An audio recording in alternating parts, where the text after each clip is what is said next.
হিসাবে যিনি মুজাদ্দেদ মিশনের সাথে যুক্ত শ্রদ্ধেয় সম্মানীয় অনুপ মণ্ডল মহাশয়কে অনুরোধ করছি তার আলোচনা উপস্থাপন করার জন্য।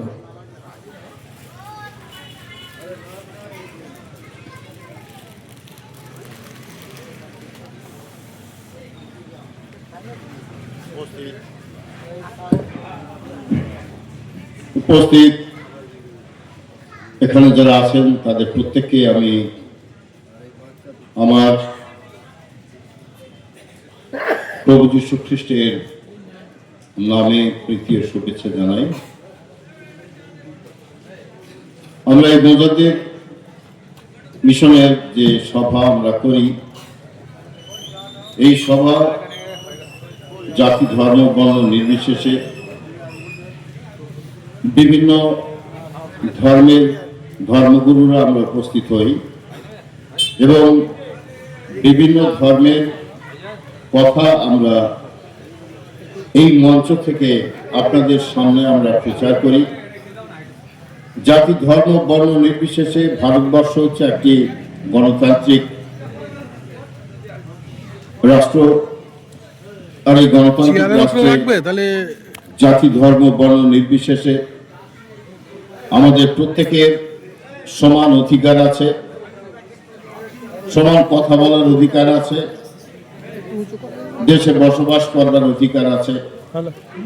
আর তারই পরিপ্রেক্ষিতে আমরা এই মুজাদ্দেদ মিশনের সভা থেকে আমরা বিশেষ কিছু বক্তব্য আমরা মানুষের সামনে তুলে ধরবার চেষ্টা করি। আমরা কয়েকদিন আগে বড়দিন পালন করলাম এবং 2026 সালের প্রাক্কালে ঠিক আগের মুহূর্তে আমরা এই বছরের শেষ সভায় আমরা উপস্থিত হয়েছি। আর একদিন পরেই আমাদের 2025 সাল আমরা পার করব। আমরা কয়েকদিন আগে বড়দিন পালন করলাম এবং আমরা ইউটিউবে বা আমাদের টিভিতে আমরা দেখেছি যে বিভিন্ন জায়গায় শান্তিপূর্ণভাবে বড়দিন পালন হচ্ছে, আবার কিছু জায়গায় অশান্তিপূর্ণভাবে বড়দিন পালন করা হচ্ছে। এই যে বড়দিন আমরা পালন করি, অন্য ধর্মের মানুষেরা তারা ঈদ পালন করে, আপনারা ঈদ পালন করেন, হিন্দুরা দুর্গা পুজো পালন করে। প্রত্যেকটি ধর্মের এটি মানুষদের অধিকার, তার নিজের ধর্মের বিশেষ উৎসব তারা পালন করবেন। কিন্তু সেইখানে আমরা দেখেছি কিছু মানুষ, উগ্র মানুষ, তারা সম্ভবত কোনো ধর্মের নন, কারণ কোনো ধর্মেই ওই রকম উগ্র আচরণ সমর্থন করে না। উগ্র আচরণ কোন ধর্মের মানুষেরাই মদত দেয় না, প্রকৃত যদি সে ধর্মের মানুষ হন। কিন্তু যদি ফেক হন তাহলে তারা সেই অশান্তি তারা করবে। উপাসনা চলাকালীন চার্চের বাইরে আমরা দেখেছি সেখানে কি করছেন তারা, এবং আমাদের চার্চের ভিতরে অনেক কিছু থাকে, ক্রিসমাস ফাদার তৈরি করা হয়, তারা সেগুলি ভেঙে দিচ্ছেন। ক্রিসমাস ফাদার সম্বন্ধে তাদের কোনো ধারণা নেই, তারা উল্টো পাল্টা কমেন্ট সেখানে দিচ্ছেন। শিক্ষিত মানুষ যদি হন, তারা যদি ধর্মের বিষয়ে তাদের যদি জ্ঞান থাকে, তারা কখনো এই জিনিস করবেন না। আমরা বড়দিন পালন করি কারণ প্রভু যীশু খ্রিস্ট এই জগতে আবির্ভূত হয়েছিলেন এই জগতের শান্তি যেন বজায় থাকে। আর সেই জন্য বাইবেলে একটা জায়গায় লেখা আছে যে প্রভু যীশু খ্রিস্ট তিনি হলেন শান্তিরাজ, এবং সেইখানে মানে ওল্ড টেস্টামেন্ট সেইখানে লেখা আছে যে যিনি আসবেন তারই দ্বারা মানুষে মানুষের সমস্ত ভেদাভেদ দূরীভূত হবে। বাঘ, সিংহ এবং ছাগবৎস মানে ছাগল, তারা একসঙ্গে বসবাস করবে। কেউটে সাপের গর্তের উপরে বাচ্চারা খেলা করবে এবং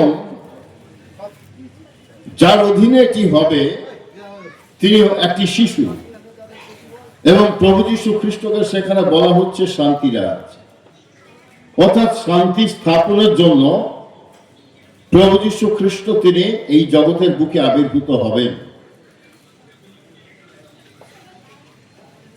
বিভিন্ন ধর্মের প্রবক্তা যারা বিভিন্ন সময়ে এই পৃথিবীর বুকে আবির্ভূত হয়েছেন, তারা কেউ অশান্তি করবার জন্য আসেননি, বা তাদের যে বাণী সেই বাণী অশান্তি ছড়ায়নি মানুষের মাঝে।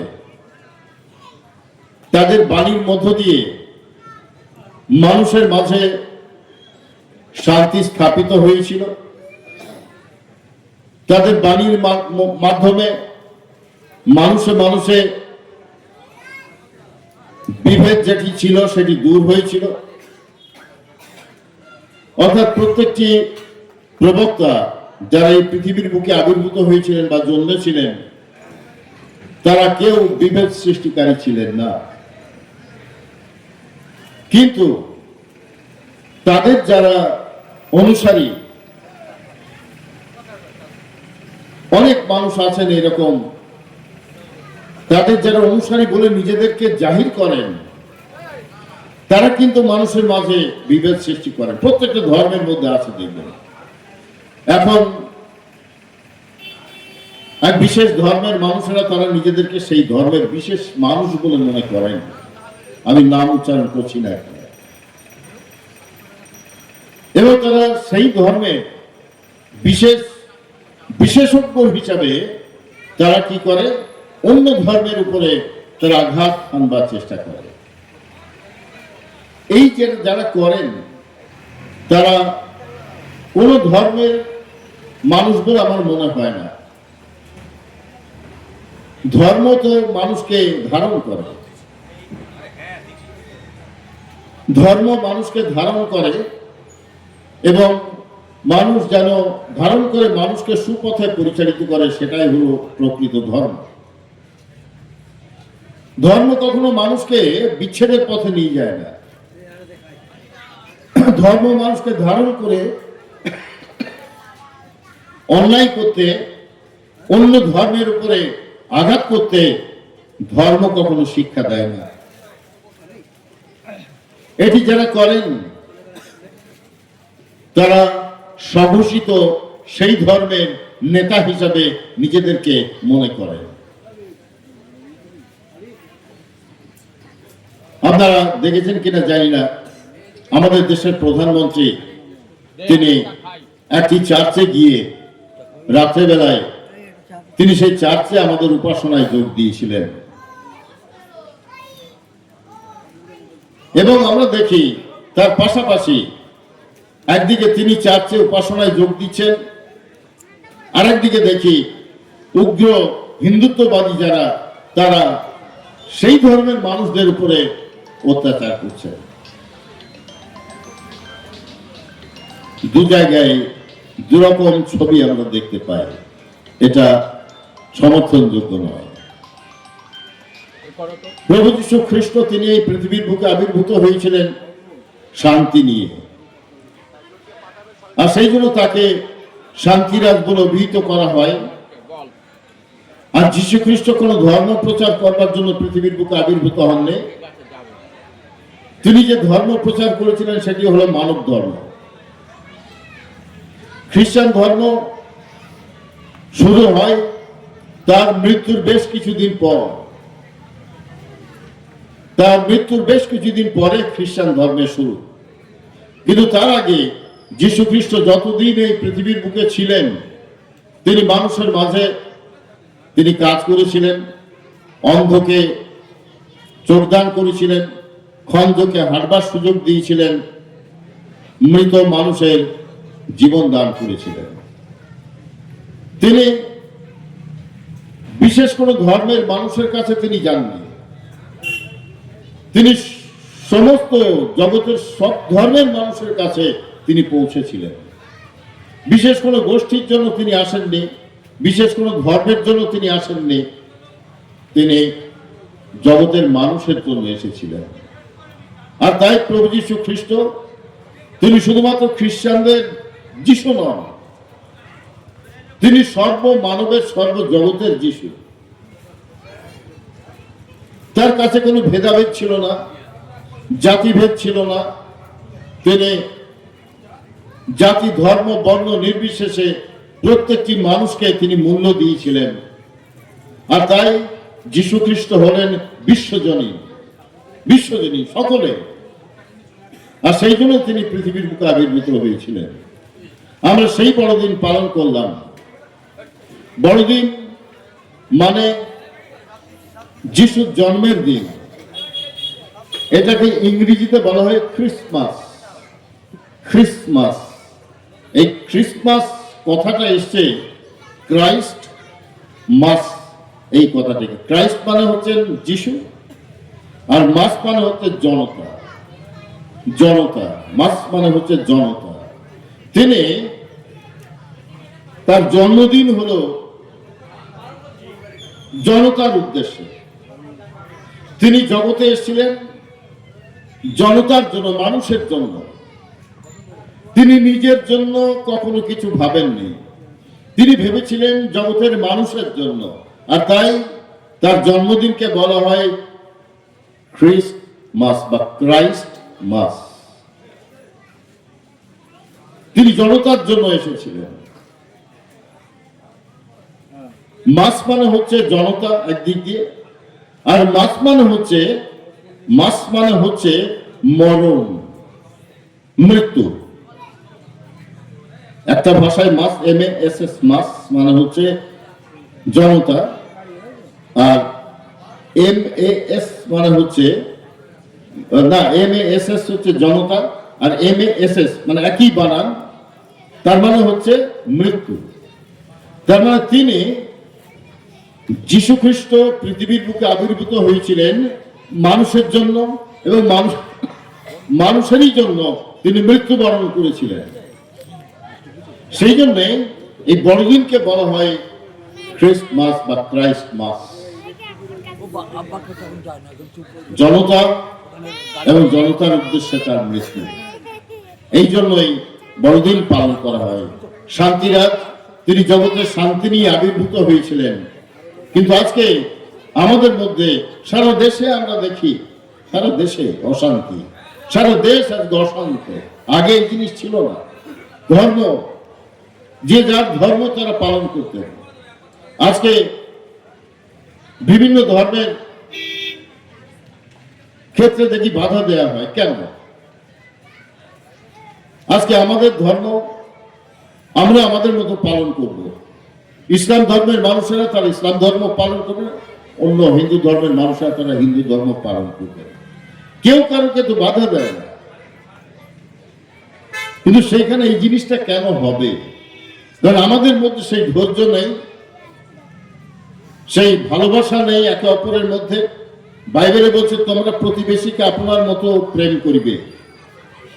বাইবেলে বলছে, যিশু বলছেন আমি তোমাদের দুটো আজ্ঞা দিচ্ছি। একটা হচ্ছে তোমরা তোমার ঈশ্বরকে মন, প্রাণ, হৃদয় দিয়ে ভালোবাসবে, এই হচ্ছে প্রথম আজ্ঞা। আর দ্বিতীয় আজ্ঞা তোমার প্রতিবেশীকে আপনার মতো ভালোবাসবে। বাইবেল বলছে, যিশু বলছে। তার সর্বপ্রথম কর্তব্য আমাদের হচ্ছে ঈশ্বরকে প্রেম করা, ঈশ্বরকে ভালোবাসা। কারণ তিনি সর্বশক্তিমান, তিনি আমাদের সৃষ্টি করেছেন। আর সেই জন্য ঈশ্বর সকলের উপরে, ঈশ্বরকে ভালোবাসা আমাদের সর্বপ্রথম কর্তব্য। আর তারপরেই হচ্ছে প্রতিবেশীকে আপনার মতো ভালোবাসা। প্রতিবেশী, আমার প্রতিবেশীরা কে? প্রতিবেশী যিনি আমার পাশে থাকেন তিনি আমার প্রতিবেশী। তিনি আমার ধর্মের খ্রিস্টান ধর্মের হতেও পারেন, নাও হতে পারেন। তিনি আমার মতো শিক্ষিত হতেও পারেন, নাও হতে পারেন। তিনি আমার মতো ধনী মানুষ হতেও পারেন, নাও হতে পারেন। কিন্তু যিনি আমার পাশে আছেন তিনি আমার প্রতিবেশী। এই যে শিক্ষা, প্রতিবেশীকে আপনার মতো ভালোবাসবে, আর ঈশ্বরকে ভালোবাসবে, তারপরে প্রতিবেশীকে ভালোবাসবে। কিসের মতো? নিজের মতো। কারণ আমরা সর্বপ্রথম নিজেকে আমরা ভালোবাসি।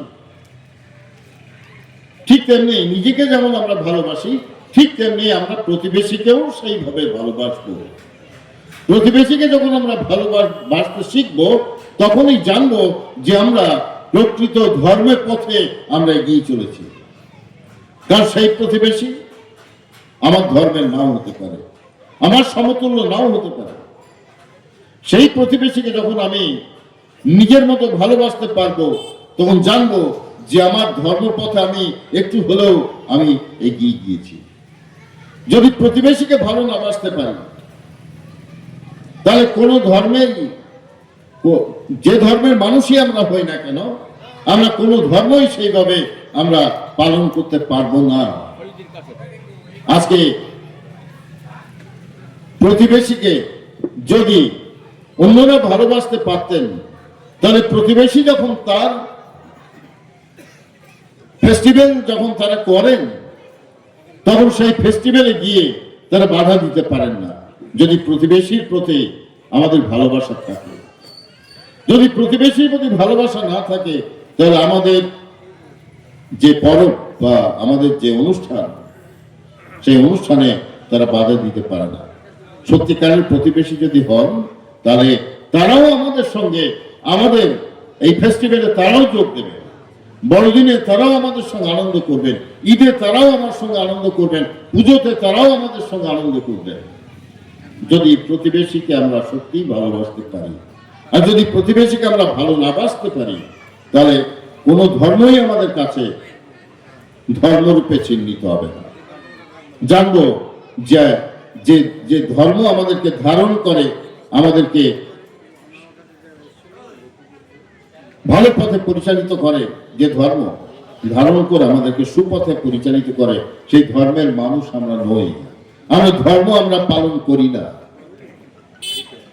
সেই দিন আমরা প্রকৃত ধর্ম পালন করতে পারবো যেদিন আমরা অন্য ধর্মকে সম্মান দিতে শিখবো, অন্য ধর্মের মানুষদেরকে ভালোবাসতে শিখবো, অন্য ধর্মের মানুষদেরকে আমরা সম্মান করতে শিখব। ধর্ম আমাদেরকে ভেদাভেদ শেখায় না, ধর্ম আমাদেরকে বিচ্ছেদ শেখায় না। প্রত্যেকটা ধর্মই আমাদেরকে প্রেমের বাণী শেখায়। প্রেমের বাণী প্রত্যেকটা ধর্মের মধ্যেই আছে, বাইবেলে আছে। আর বিশ্বাস, প্রত্যাশা, প্রেম, এই তিনটিই আছে। ইহাদের মধ্যে প্রেমই শ্রেষ্ঠ। বিশ্বাস, প্রত্যাশা, মানুষে মানুষে বিশ্বাস, মানুষে মানুষের প্রত্যাশা, ঈশ্বরের প্রতি বিশ্বাস, ঈশ্বরের কাছে প্রত্যাশা, সবই থাকবে আমাদের ভিতরে। কিন্তু যদি সেটি ভালোবাসাহীন হয়, সেখানে যদি ভালোবাসা না থাকে, তাহলে কোনোটাই সফল হবে না। ভালোবাসাই হচ্ছে সবার আগে। আর তাই ঈশ্বর তিনি ভালোবেসে যীশু খ্রিস্টকে এই জগতের বুকে পাঠিয়েছিলেন, যেন যে কেউ তাকে বিশ্বাস করে সে বিনষ্ট না হয়, কিন্তু অনন্ত জীবন পায়। ঈশ্বর ভালোবেসে যীশুকে এই জগতে প্রেরণ করেছিলেন। ঈশ্বর ভালোবেসেছিলেন এই পৃথিবীর মানুষকে। তিনি চেয়েছিলেন এই পৃথিবীর মানুষ যেন বিচ্ছিন্ন না হয়ে যায়, তারা যেন ধ্বংসপ্রাপ্ত না হয়। তাই তিনি যীশুকে এই পৃথিবীতে প্রেরণ করেছেন। মাতা মেরির গর্ভে তিনি জন্মগ্রহণ করেছেন, সেই বেথলেহেমের গোয়াল ঘরে, যেন তার আগমনের মধ্য দিয়ে মানুষের মাঝে শান্তি বিরাজ করে। যখন যীশু খ্রিস্ট জন্মান, তখন স্বর্গদূতেরা গান গেয়েছিলেন, উদ্ধরক ঈশ্বরের মহিমা, পৃথিবীতে শান্তি, মানুষের মাঝে সম্প্রীতি। মানুষের মাঝে সম্প্রীতি, অর্থাৎ মানুষের মাঝে সম্প্রীতিকে রক্ষা করবার জন্য প্রভু যীশু খ্রিস্ট জগতে আবির্ভূত হয়েছিলেন। সমস্ত ধর্ম প্রবক্তারা মানুষের মাঝে আবির্ভূত হন কিসের জন্য? শান্তির জন্য। যেন আমরা একে অপরের সঙ্গে শান্তিতে বসবাস করতে পারি, একে অপরের সঙ্গে প্রেমে যেন আমরা বসবাস করতে পারি, একে অপরের সঙ্গে ভালোবাসায় যেন আমরা বসবাস করতে পারি। এটাই হচ্ছে প্রত্যেকটি ধর্মের মূল কথা। যেহেতু বড়দিন কদিন আগে গেল, সেই জন্য আমি আমার ধর্মের মধ্য দিয়ে এই কথাগুলি আপনাদের সামনে রাখার চেষ্টা করলাম। আমরা যেন মনে রাখি, প্রত্যেকটা ধর্মের মানুষ আমরা এখানে আছি, যেন আমরা আমাদের ধর্মকে যদি আমরা ভালোবাসি, তাহলে মানুষকে আমরা ভালোবাসবো এবং মানুষের সঙ্গে আমরা কি করব, সহাবস্থান করব, প্রেমে বসবাস করব। কারণ প্রত্যেকটা মানুষের মাঝে কিন্তু ঈশ্বর অবস্থান করেন। ঈশ্বর প্রত্যেকটা মানুষের মাঝে কিন্তু অবস্থান করেন। বাইবেলে বলে যে তোমাদের হৃদয় হচ্ছে আমার মন্দির। ঈশ্বর যিশু বলছেন তোমাদের হৃদয় হচ্ছে আমার মন্দির। আমাদের মানুষের হৃদয় হচ্ছে ঈশ্বরের মন্দির। সেই মন্দিরকে আমরা ধ্বংস করি কখন? যখন আমার মধ্যে হিংসা আসে, বিদ্বেষ আসে, রাগ, এগুলো যখন আসে তখন সেটা ধ্বংস হয়। সেই জন্য আমি আর বেশি কিছু বলবো না, এইটুকু বলে আমার বক্তব্য শেষ করছি। আপনাদের মাঝে যেন হাসান সিদ্দিকী কুরেশি সাহেব, চিফ অর্গানাইজার, দরবার ও রওজা শরীফ, ফুরফুরা শরীফের, তিনি তার অসমাপ্ত আলোচনা এখন আপনাদের সামনে সমাপ্তের পথে নিয়ে যাবেন। আসসালামু আলাইকুম। আপনারা যারা দিক দিক ঘোরাফেরা করছেন, দয়া করে চলে আসেন। কিছুক্ষণ বক্তব্য রাখবো। আমাদের মহারাজরা আছে, ওনারা বক্তব্য রাখবে। হুতুম থেকে আসছে, ভিতর থেকে আসছে, চলে এসেছেন এখানে নামাজের আগে, খাওয়া দাওয়া করছে, এখানে আসবে। তো এখানে আমরা দাঁড়িয়ে আছি, এখানে কথাবার্তা বলছি, আলোচনা করছি মানুষের জন্য।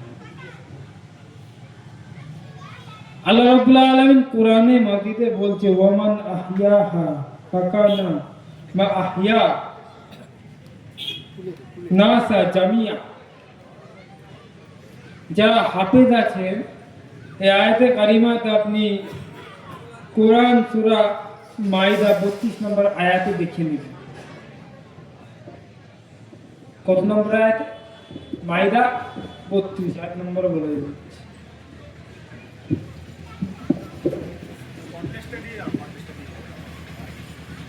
তো 32 নম্বর আয়াত আপনারা দেখে নেবেন। এই আয়াতে কারিমাতে আল্লাহ রাব্বুল আলামিন বলছেন,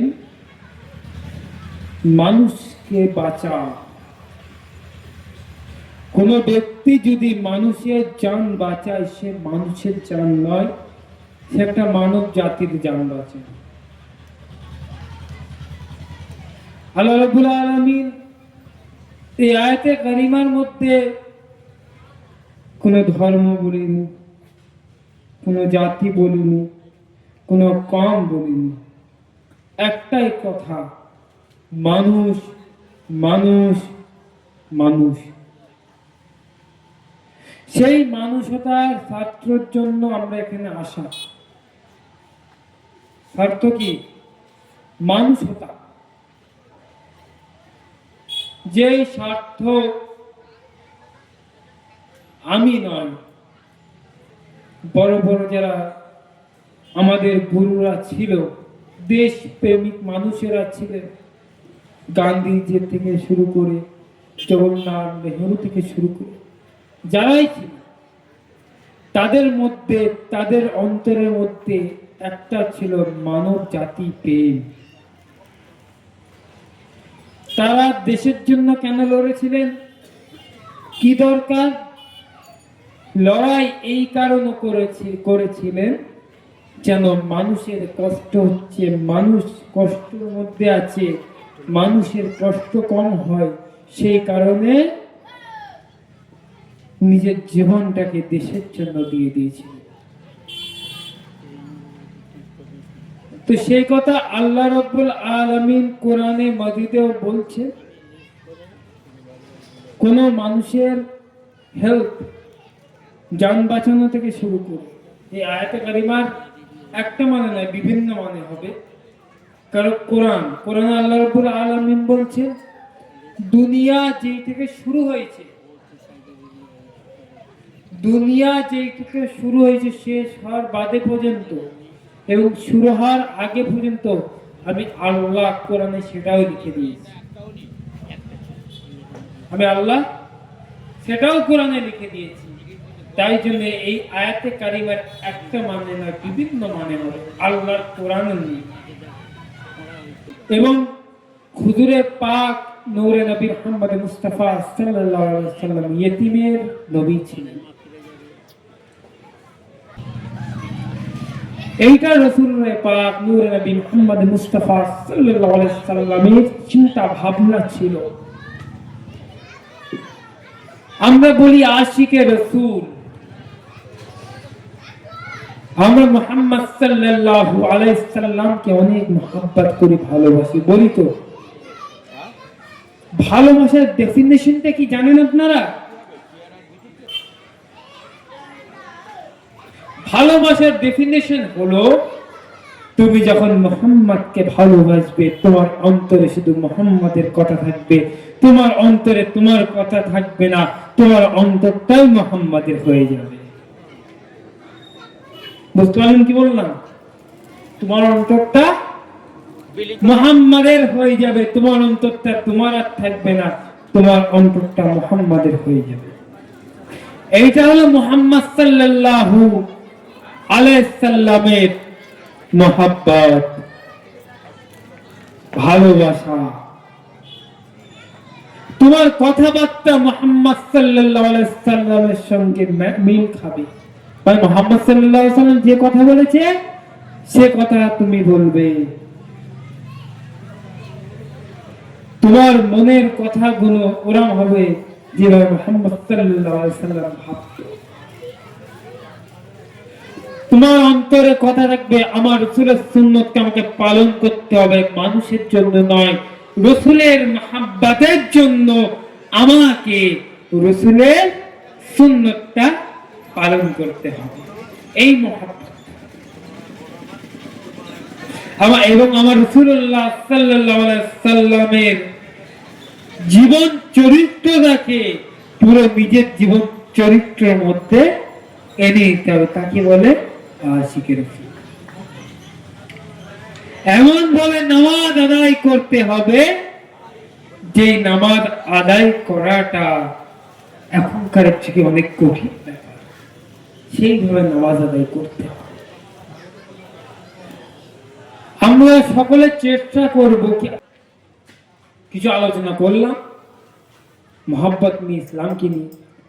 আমাদের শুভানন্দ মহারাজ বক্তব্য রাখবেন, আপনারা শ্রবণ করুন। আসসালামু আলাইকুম। সামনে আলোচনা করবেন আমাদের প্রধান অতিথি স্বামী সোমানন্দ মহারাজ, রামকৃষ্ণ আশ্রম, কলকাতা, উপদেষ্টা মুজাদ্দিদুল মিশন।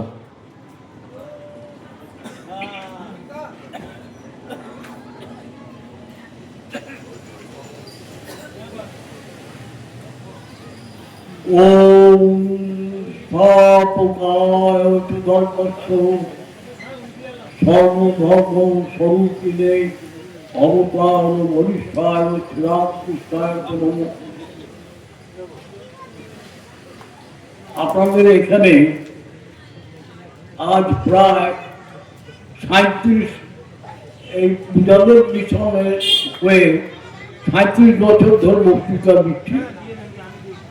আমার বয়স এখন 97 বয়সে আপনাদের কাছে বলতে এসেছি। হিন্দু ধর্ম সম্বন্ধে আমার কিছু বক্তব্য।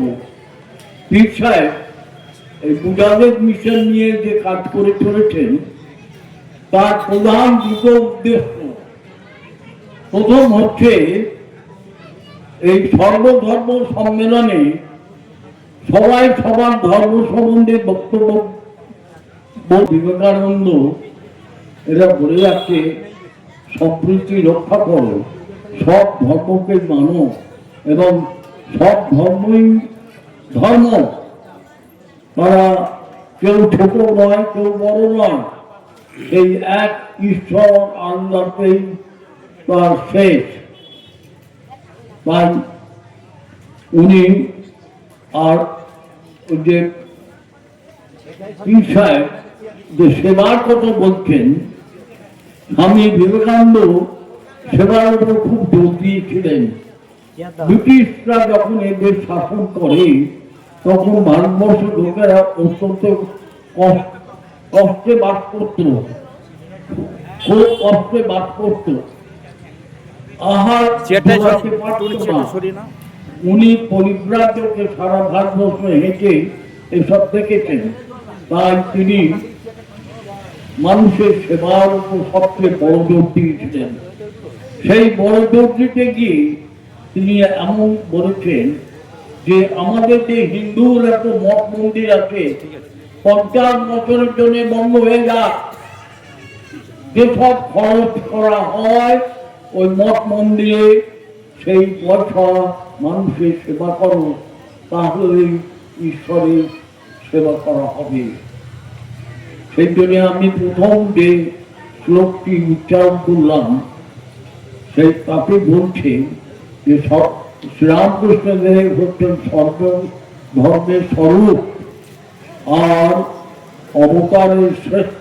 যত অবতার এসছেন তিনি তার বরিষ্ঠ, অতএব তাকেই আমরা প্রমাণ করছি। এই যুগে মানুষের সেবা করাটা বড় ধর্ম, পূজা পাঠ থেকে সেবা করাটাই ধর্ম। পীর সাহেব সেই কাজে ব্রতী বলে আমি দীর্ঘ 37 বছর ওর সঙ্গে এই কাজে রত আছি। তাই আপনাদের বলছি, হিন্দু ধর্ম অনেক গোড়া লোকে ভরে গেছে হিন্দু ধর্মের মধ্যে। সেই জন্যে রামকৃষ্ণদেব এবং স্বামী বিবেকানন্দ এসে একে সহজ সরল করে দিয়ে গেছে। দেখো, ধর্মের আসল কাজ হচ্ছে মানুষকে দেখা, মানুষের সেবা করা, যখন যেটা প্রয়োজন সেই কাজটা করাটাই হচ্ছে বড় ধর্ম। এই বলে আমার বক্তৃতা শেষ করলাম। নমস্কার।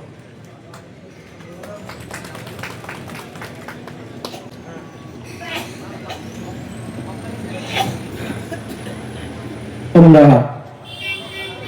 ফুরফুরা শরীফ মুজাদ্দেদ জামান সর্বধর্ম বুদ্ধিজীবী সম্মেলনের মঞ্চ থেকে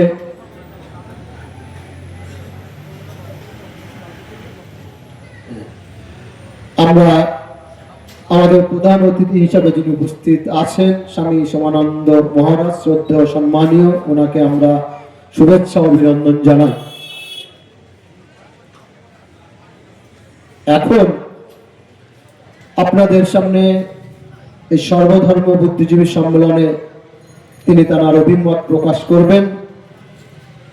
আমি আহ্বান করছি শ্রদ্ধেয় সম্মানীয় পরিতোষানন্দ মহারাজ মহাশয়কে, যিনি শঙ্কর মঠ ও অধ্যক্ষ বারাসাত স্কুল, উপদেষ্টা কেন্দ্রীয় মিশনের।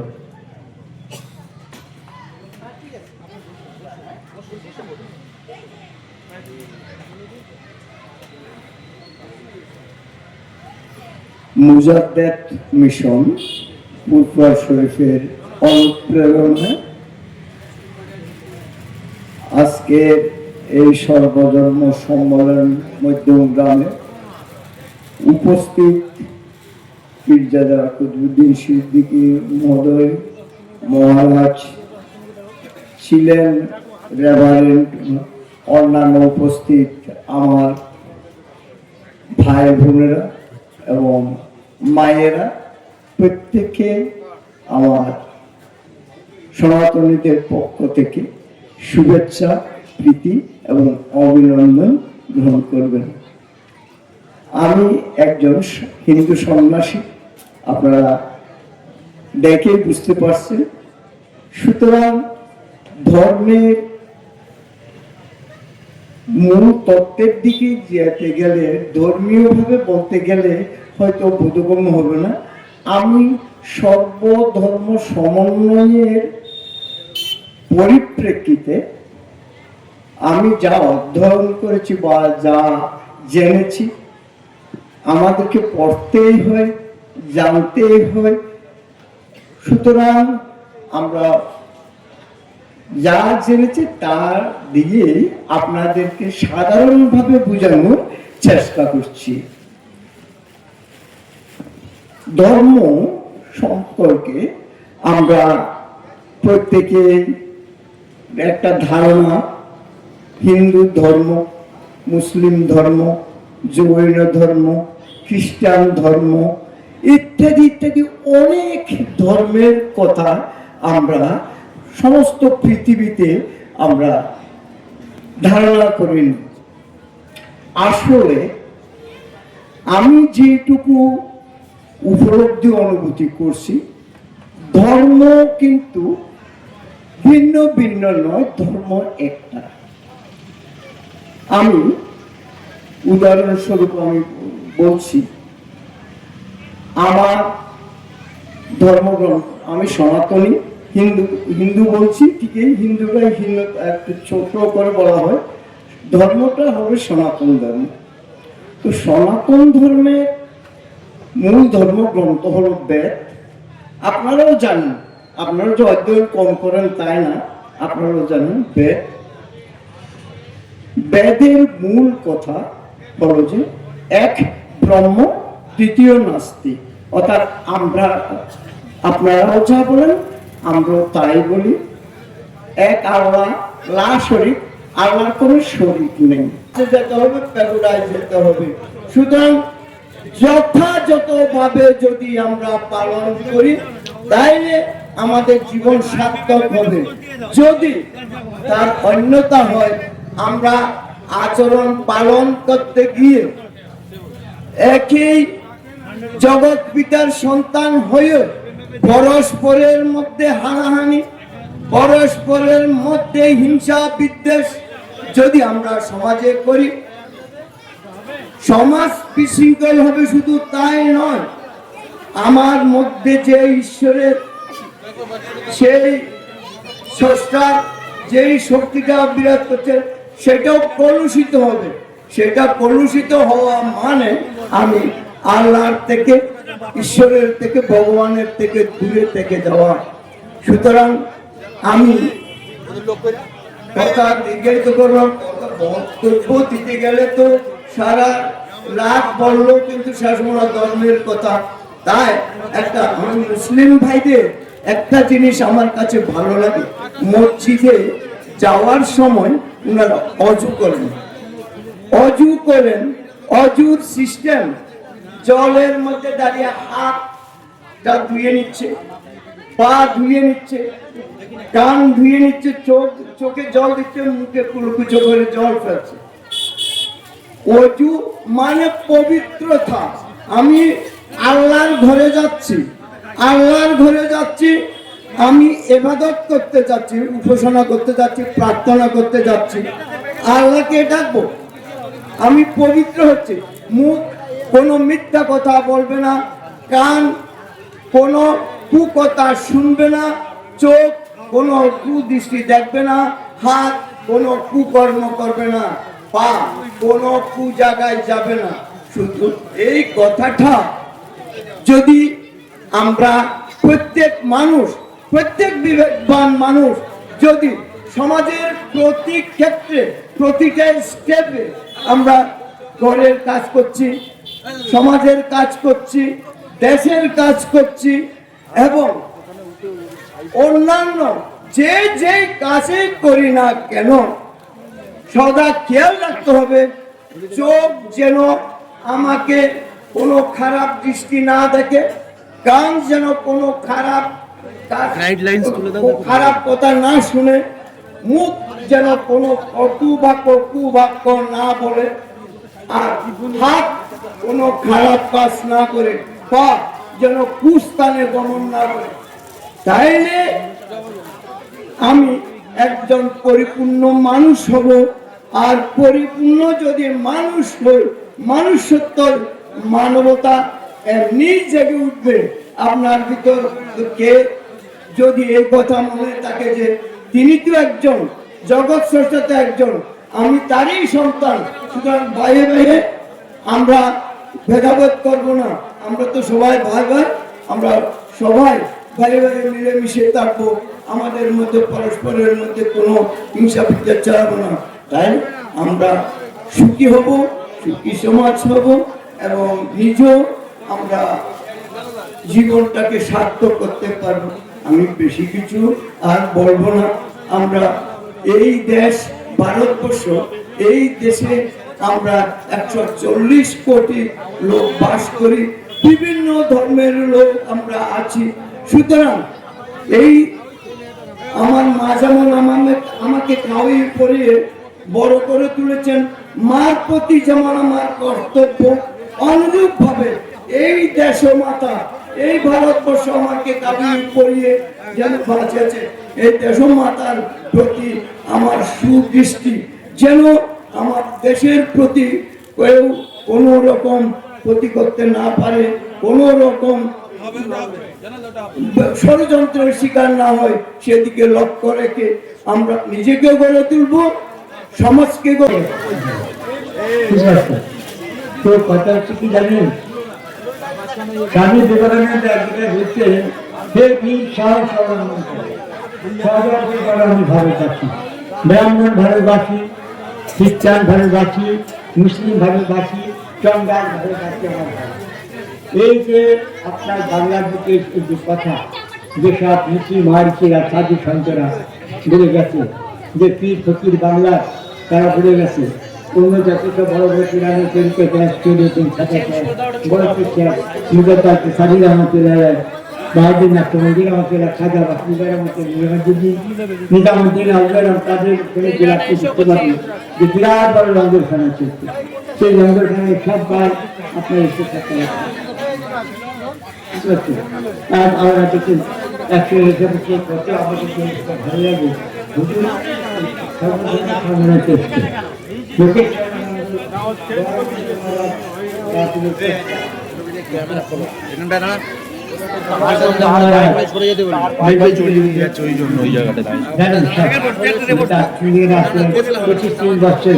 মিশনে একসঙ্গে আমাদের মধ্যে কিছু বলবেন ভূমিকা নেই।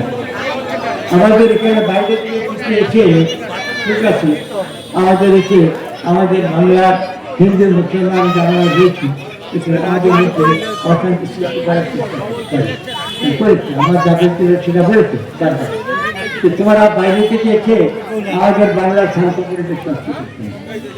কেউ লিখেছেন তার জীবন চরিত্র সব লিখেছেন রাজবায়োগ্রাফিতে, যে হিন্দু মুসলমান পরিচয় বলবার কথা শুনলে দাদাজি হিন্দুরা সেখানে গিয়ে হাতে হাত নিয়ে চলে দিত। তো আমাদের পৃথিবীতে আসা মানুষ, মানুষের সেবা করার জন্য এর চেয়ে বড় আর কিছু না। এই কাজে আমি বলছিলাম কোরআনের একটা আয়তে, কোরআনে আমরা বলছে যে তোমার দুটো চোখ নাই, আমি দিন তোমাকে আল্লাহ বলছি, সে নদী বলে দাও তোমার ভক্তদের দেখে আমার তোমার আমি দুটো চোখ দিই, মেসামান শাখাটাই নেই, একটা জিভ দিয়েছি, দুটো চোখ দিই, একটু এই জায়গাটা ছেড়ে দাঁড়ান না, এই জায়গাটা তোমাকে দুটো রাস্তা বলে দিই। আমার বছরা করা, আমার ইবাদত করা, আমার আরোজনা করা দুটো রাস্তা বলেছি, একটা হচ্ছে সপ্ত রাস্তা আর একটা হচ্ছে সহজ রাস্তা। আমার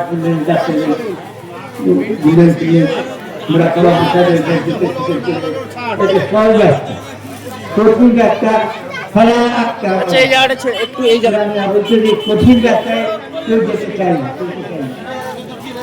কঠিন রাস্তা এই যে আমাদের সাধু বাবা আছে, কিন্তু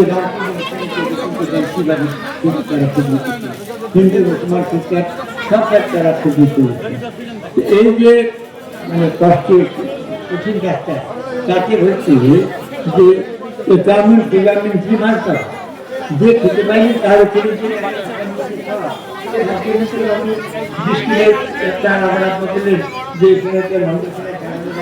তোমার দাবিতে চালিয়েছিল, এখন তুমি আপনার বিস্কুট মেরে গাড়িতে করে ছেড়ে দাঁড়ান একটু যত ভয় বলছে, বুড়ো বুড়ি লোক রয়েছে, তারা বাচ্চা ছেলে মেয়ে রয়েছে, অঙ্গ লাইনরা তাদের কাছে তুলে দাও।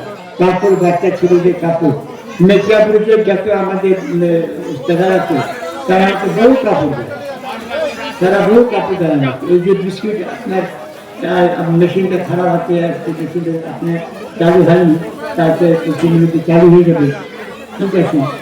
সেই মেশিন আপনার দেখতে 1.5 লাখ পয়সা দিল। হুজুর বলছেন দেখছি একটা বুড়ো আর একটা বয়স দেখছি একটা বুড়ি লোক যাচ্ছে, বুঝতে পারছি।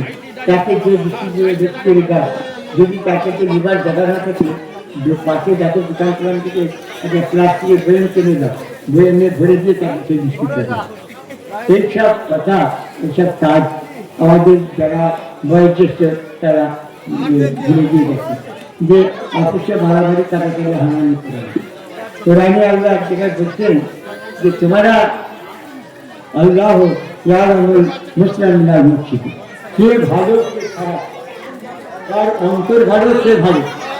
উপরে আপনার ঘরেটা ভালো না, আপনার ভেতরটা যদি ভালো হয়, তার মধ্যে হিংসা থাকবে না, বায়াসনেস থাকবে না, তার মধ্যে আপনার ঘৃণা থাকবে না, সবের হাতকে ধরতে ধরতে সব থাকতেই বলছে, সুন্দর করতে বলছে। আজ সেই রাস্তা আমরা করবার চেষ্টা করছি, বুঝতে পারছি এবং করছি।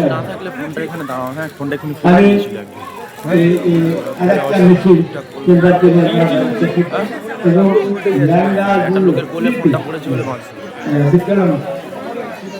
শুরু করলে না ওই বাংলাদেশের বিজ্ঞান যারা নিয়ে গেছে তাদের আমরা চেষ্টা করছি এবং অসুবিধা নেই। এই সাইডটা দিয়ে দিচ্ছে, এই সাইডটা দিয়ে দিলে তো এখান থেকে নিয়ে আলতো স্টেজের সামনে দিয়ে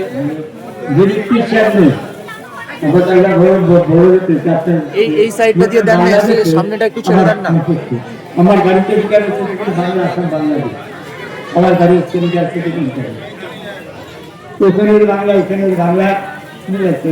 ওপর দেওয়ার নিচে সকলে খুব ইচ্ছারে একটা জিনিস আমরা সহ্য করতে পারি না, এই যে আপনার অর্থক্লাসি মানে এই যে জাত ঝগড়া, হিন্দু মুসলমান খ্রিস্টান টেনে বলছে, আস্তে আস্তে এত বাড়াবাড়ি লিখেছে আপনারা সবাই জানি। ওয়ার্ল্ড শুনে বিগ পাওয়ারটা দুটো ভাগে ট্রাম্পের মানে ন্যাটো হারাতে হয়ে যাচ্ছে, ইরান কার্ডি রাস্তা চায়না কি করে আমার বুঝি না ও তোটাই বলছি আমার বাড়িতে পড়ে আছে করলাম অ্যাপেল জানি ওই চাপ দেখে আমাদের বেশি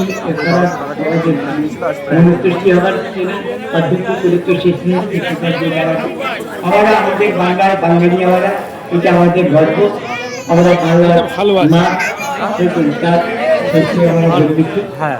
বাংলার সন্তান, আমরা ওই বাংলা, এই বাংলা আশা আমরা সবসময় একসঙ্গে মিলেমিশে থাকবো, বুঝতে পারছি। যদি আমাদের মধ্যে কোনো রকমের অশান্তি দেখা যায়, তা আমাদের মতো এরকম যারা রয়েছে, আমি যেরকম আপনাদের সঙ্গে বলছি, যা বলছি সেটা আরো ভালোভাবে করা হবে। আমার খুব ভয় লাগে বিভিন্ন জামাতকে জবাব দেওয়া। মসজিদ অমুক মসজিদ, মসজিদ আল্লাহর মাসাজিদ আল্লাহ করা, মসজিদ আল্লাহর ঘর, মসজিদ মসজিদই, কোনো জামাতের মসজিদ হয় না, দলের মসজিদ হয় না। মসজিদে আমরা যাই নামাজ পড়তে যাই, মসজিদকে শ্রদ্ধা করতে যাই না, মসজিদ পুজো করতে যাই না, মসজিদের ইবাদত করতে যাই না, আল্লাহর ইবাদত করতে না মসজিদে যাই, সেখানে আপনার আমরা নাম কোনোদিন হয় না, ঠিক আছে। সেই লোকে খেলাপ কথা, আল্লাহর মাসাজিদ আল্লাহ, কোরআনের প্রতি মসজিদ করতে হয় না, সেখানে কথা বুঝছেন কেন এরকম কথা? আপনাদের দিনের একটা প্রতিমুখী মসজিদ মহারাজ বলবে যে সোমানন্দ মহারাজ মন্দির, হয় না মহারাজ সোমানন্দ মহারাজ আপনার মন্দির হবে, ঠিক আছে। এইসব কাজগুলো আমাদের সাধারণ মানুষ, আমরা ধর্ম সম্বন্ধে খুব বেশি জানি না সকলে, তার জন্য আমরা আপনার ওই ধর্মের কথা শুনলে হুড়মুড় পড়ে যায়, কিন্তু ধর্মটা কতটা যে ঠিক আমরা বলছি, কতটা বেশি বলছি, সেটা আমাদের চিন্তা করে বলতে হবে, লিখে বলতে হবে। যারা ধর্ম যাবে আমরা ধর্মের কাছে ঠিক আছে, যা রাত হয়েছে আমাদের মতন অনেক সব যাদের বয়স হয়েছে তাদের ছেলে বাচ্চা মেয়েগুলো এসেছে। এই যে সভা আপনাদের সামনে করলাম, আপনি মনে করছেন এই সভাটা আপনি যদি বলেন ফের সামনে সপ্তাহে এখানে একটা সভা করি, আবার কাপড় চোপড় নিয়ে যাবার সভা করি, ওই আবার কাপড় নিয়ে যাবো, বিস্কুট নিয়ে যাবো, কারণ বিস্কুটের মেশিন হয়ে যাবে, আরও বিস্কুট নিয়ে যাবো, বেশি করে সব ছেলেমেয়েরা আপনারা সব বিস্কুট নিয়ে যেতে পারবেন, আপনার তো বিস্কুট দিয়ে যাবে, ঠিক আছে, পয়সা লাগবে না, ঠিক আছে। কেন মানুষকে খাওয়ানো হচ্ছে সবচেয়ে বড় কঠিন কাজ, কোরআনে বলছে সেটা মানুষকে দিয়ে খাওয়ানো, মানুষকে কিছু খাওয়ার দেওয়া, ঠিক আছে। তো বিস্কুটটা নষ্ট হয় না, কেক নষ্ট হয়ে যাবে, তাই হুটি বলেছিলেন বিস্কুট দিলে এটা তুমি দাও শুকনো দিন, ঠিক আছে। তো তাদের ঘরে ঘরে গাড়ি করে পৌঁছে দাও, তাদের কাপড় দরকার নেই, এমন একটা জায়গায় করো সেই জায়গায় তারা কাপড় দিবে, তাদেরকে কাপড়গুলো দেবে, নাহলে গাড়ি যাবে, গাড়ি যে মেয়েদের বাচ্চা মেয়েদের আপনার মাপটা নেবে নিয়ে দেবে।